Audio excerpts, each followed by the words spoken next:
last race of the season. There was no points for quali, and yeah, everything counts for tomorrow's final. So it's the last one, the big showdown. Yeah, it's running so good. I think that's the best MSA I've done. A lot of line spotters, you know, these days, so a lot of sneaky lines as the weekend develops. My record with this track hasn't been great. I broke a wheel in juniors and then I crashed last year, and yeah, it hasn't been too great for me, but we'll try and make it work.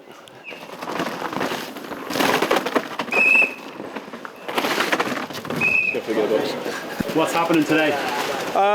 Today would usually be setup day, but we haven't got an Arctic lorry. All we have is a nice yellow tent, so it took us about 5 minutes to set up, which is nice compared to the usual 6 hours. So today I'm going to strip down Charlie's bike, so that means tomorrow I can go do track walk with him. We did so much work start of the season. We had the bikes pretty much just before Christmas last year, and then me and Charlie went out to New Zealand and did some good stuff out there in like harsh, dry, rough conditions compared to the wet in the UK. So we've kind of got a good base set up for there. We've been, as the season's been going on, we've been getting a bit firmer and a bit firmer and a bit firmer. So I'd imagine here with chances are we're probably going to go up a tune on the shock, a little bit more compression tune, just because it's so fast here and the holes, if it stays dry, will dig out quite a lot. But as far as this cockpit setup goes, he won't ever change that. We're pretty set on how that is. And then we've been playing around with the rear end flex a little bit. Seem to have found like a good point now, but it could be a chance that we'll change the rear end flex if it sort of gets a bit wetter maybe, but it doesn't look like the rain's coming.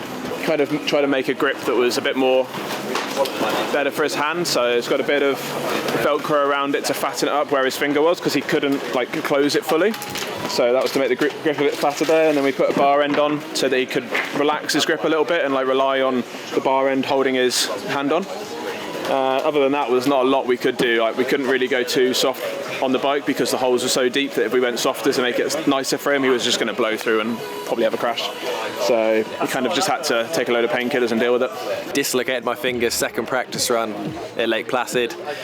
Then it was dislocated for probably 2 hours because they wanted to x-ray it because they thought it was broken as well.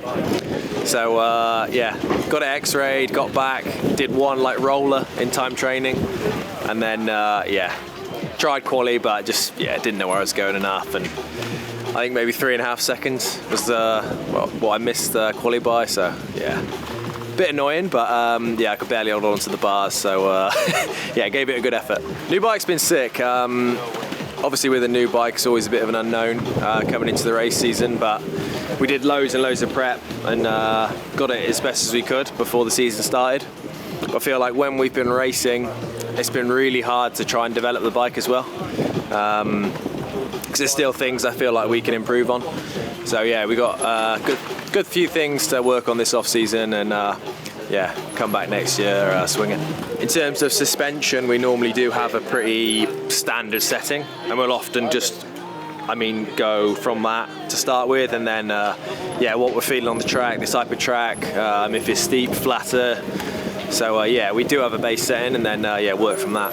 I'm Gilles Franck, and I'm working for Martin Maes. So it's our first season downhill, and we're on a brand new bike, which is the Orbea Rollon. It's a bike that does it all. It does enduro, but also downhill. We are obviously on the downhill version, and it's looking good so far. I think we're going to be on the same base setup, but we know that Mont-Sainte-Anne is very hard pack compared to Lake Placid, that was a very soft ground and low traction. So there's going to be some adaptation to be made, that's for sure. We're always running the Fox 40 and the DHX2 with a 500 coil at the back. Sometimes 525, depending on the track, but also the setup of the bike, because we have 2 gravity links, or at least we have 1 flip chip. We can either have 27% or 29% of progressivity. So depending on what we are running, we adapt the coils as well. It's different. He's done so much enduro, I think 12 years of enduro, so it just needed a change, and less time in the liaisons and more time into action. So can you tell me what it's like working with Ollie? It's good. It's first year with him, first year on the team. So no, it's really good. He's full of energy and he knows what he wants with his bike as well, and he's real tuned in with changes and all that kind of stuff, so that's really cool. Because it's Ollie's first year with Trek, so it's the first year on RockShox, SRAM and all that kind of stuff, so there's quite a few differences from what he'd been on previous. But you still get a good gauge of how you want to set the bike, whether it be stiffer, slower, make the bike longer, shorter, bar height, all that kind of stuff. So, and then yeah, practice day, we've got some telemetry stuff as well now. Me and Ollie tend to just use the telemetry on practice day and then take it off for quali and race day, just to get the bike feeling exactly how it feels for his time runs. I think for everyone this year it's been a bit eye-opening with the Q1, Q2 thing, and there's some good riders that have missed out on making finals, so I think over the year people have adjusted how they're racing towards it. So tyres would run about 27 in the rear, 23 in the front. Fork pressure, it's 165 psi, it's got no tokens in it, rebounds 10 clicks, high speeds in the middle and then low speeds fairly off.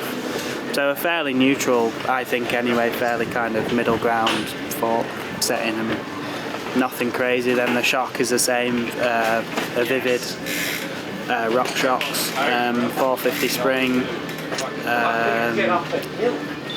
middle in compression, high speed, low speed and the HBO, and then the rebounds 10 clicks as well with a 450 spring. I think here we'll just start where we left Lake Placid. Here's going to be a lot faster, pretty loose, so maybe a bit more support. Maybe even we might adjust the pivot, we can raise the pivot just to help with a lot of that, the rough stuff, but we'll have to see. I mean, the track has changed quite a bit over the last few years from like the old school Mont-Sainte-Anne. Yeah, I think it's a proper downhill track. I think, yeah, it would be one I'd love to do well on.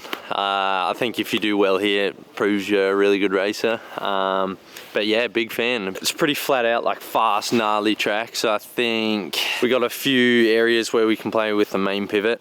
And I think if you run it high, it's going to be a lot more stable for the faster sections. But just try to get a fair few practice runs in. I think it benefits me that. So I'll try to get 4 and 4, I think. 4 in first practice, 4 in second. And yeah, put a good time training run down and see like roughly where I'm stacking up. So my record with this track hasn't been great. I broke a wheel in juniors and then I crashed last year, and yeah, it hasn't been too great for me, but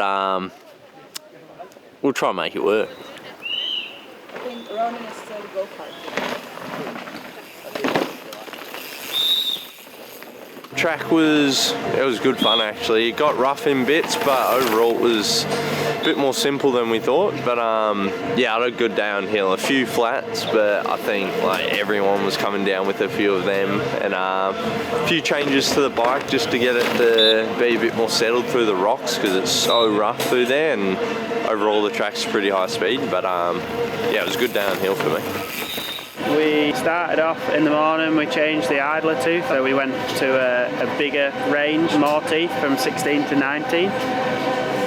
Idea being just to get a little less pedal kickback. So yeah, just make the ride a little less harsh. I mean, it's only a little change, but I guess the little things help.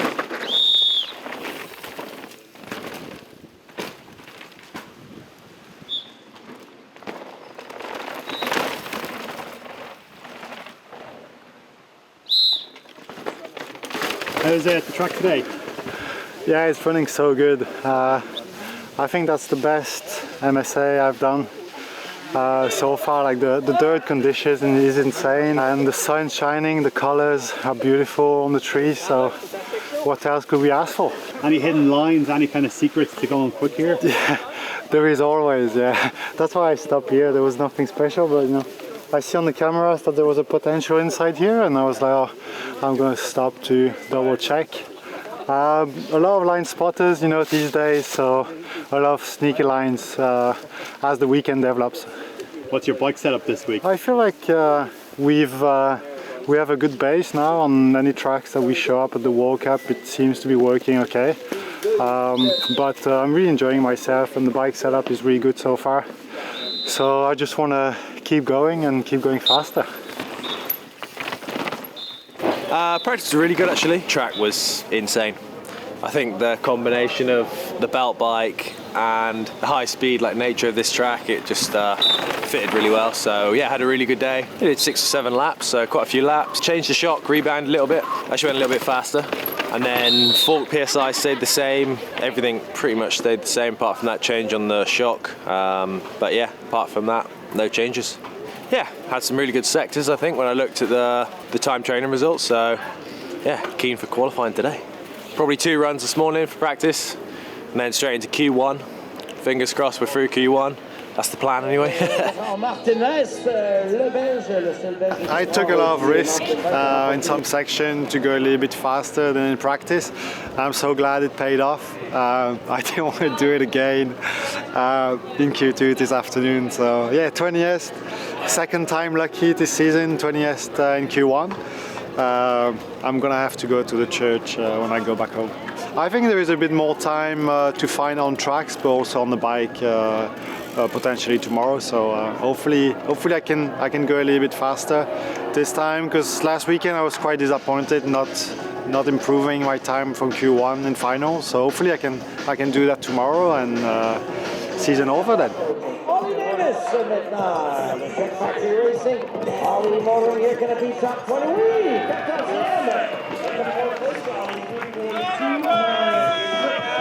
Good job.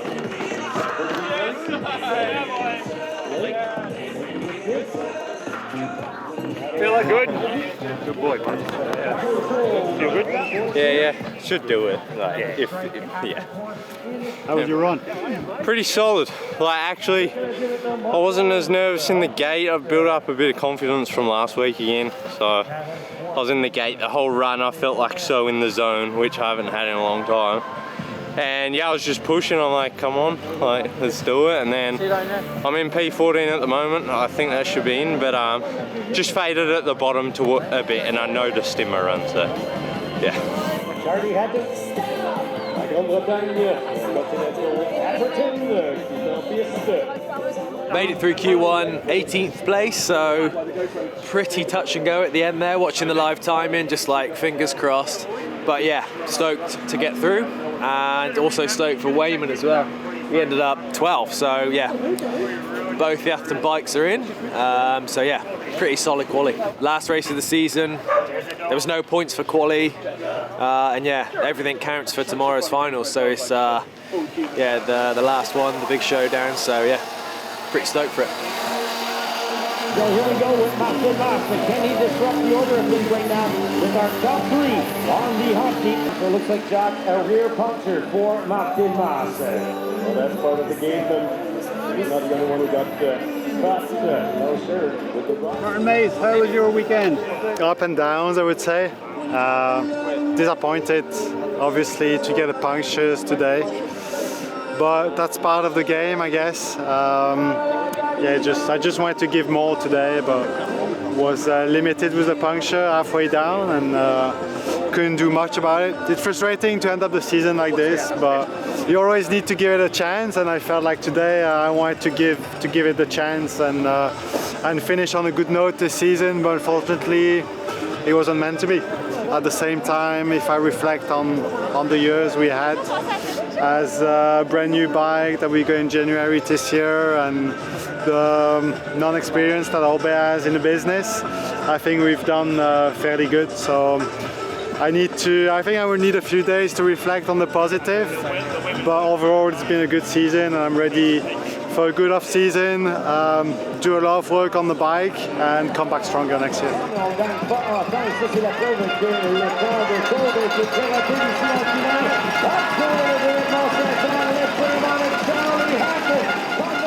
Overall, pretty good to be fair. Had a bit of a shocker in Lake Placid, so it's nice to turn it around. Q1, and then 16th in the final.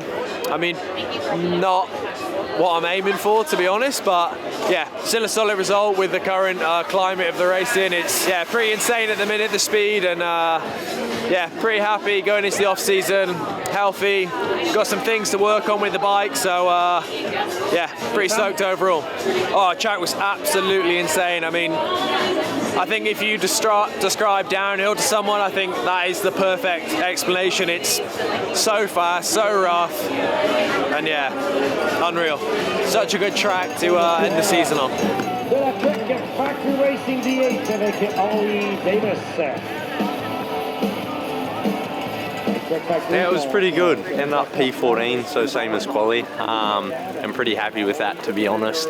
Like, I was going hard in sections, for sure. Well, the whole run, actually. Pretty hard to hold on to the bottom, a few death grip moments, which was pretty loose, but yeah, it was a good run and I'm happy. Tell us what it's like going fast in Mont-Sainte-Anne. It's carnage, everything, like, it's such a, like, the average speed is so fast, so, like, from top to bottom's just, you're hauling, and then such a long track too, so you come into the rock garden, you're like struggling to hold on, but there's still so much track to go, so much important time to be made or lost, which I lost a bit, so but yeah, pretty hectic track, and it's one of a kind. Yeah, she's been a rough gold at the past few, and to end the season like that, I'm happy as going to the off season healthy.